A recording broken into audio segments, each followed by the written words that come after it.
ফেসিবাদীরা বয়ান দিয়ে কুক্ষিগত করে এই মুক্তিযুদ্ধকে তাদের বয়ানের মাধ্যমে কলঙ্কিত করেছিল।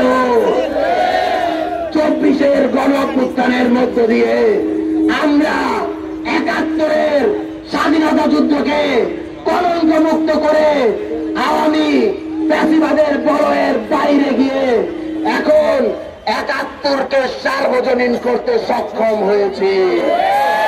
ওই গুজরাটের কসাই নরেন্দ্র মোদী টুইট করে বলে 71-এর বিজয় নাকি তাদের। 71-এর স্বাধীনতা সংগ্রামকে দীর্ঘ 53 বছর আওয়ামী ফ্যাসিবাদী শক্তি তাদের দলীয় ন্যারেটিভে কুক্ষিগত করে রেখেছিল।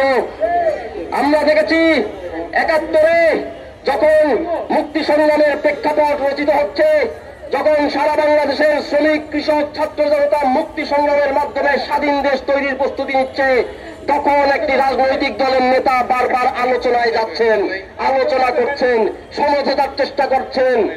যখন তিনি তার গাড়ি নিয়ে ইয়াহিয়ার সাথে আলোচনা করতে যান, তার গাড়ির পতাকায় স্বাধীন বাংলাদেশের পতাকা যখন ছাত্র নেতারা লাগিয়ে দিতে চায়, তিনি জিপ কেটে বলেছিলেন না না না। যখন মুক্তি সংগ্রাম শুরু হয়, সারা দেশের ক্যান্টনমেন্ট গুলো থেকে বীর বাঙালি এবং পুরো বাংলাদেশের জনগোষ্ঠীর সামরিক অফিসাররা, সৈনিকেরা ক্যান্টনমেন্টের অরগল ভেঙে বিদ্রোহ করে বের হয়ে এসেছেন। শ্রমিক, কৃষক, ছাত্র জনতা একের পর এক অস্ত্র হাতে তুলে নিয়েছেন। তখন এই গোষ্ঠীটির লেজ গুটিয়ে একটি বিশেষ দেশে পালিয়ে গিয়েছিল। সেখানে থেকে তারা নিজেদেরকে মুক্তিযুদ্ধের নেতৃত্ব দাবি করেছে।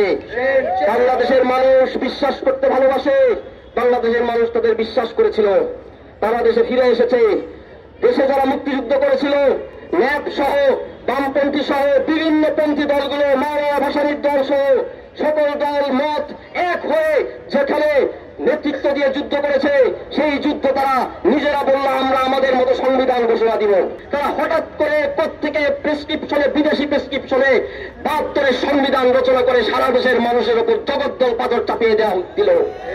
সেই 72 সংবিধানের সকল ক্ষমতা কেন্দ্রীভূত করা হলো প্রধানমন্ত্রী, প্রেসিডেন্টের হাতে। সেখানে সকল ক্ষমতা কেন্দ্রীভূত করা হলো এক ব্যক্তির হাতে।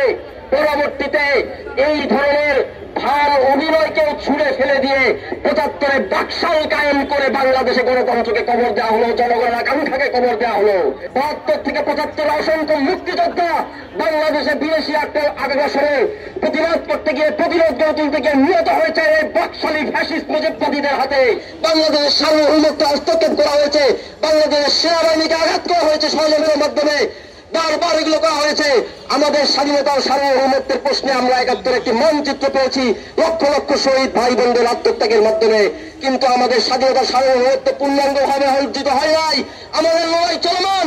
এই চলমান লড়াইয়ের জন্যই 72 থেকে 75-এ অনেক মুক্তিযোদ্ধা নিজেদের জীবন বিলিয়ে দিয়েছেন।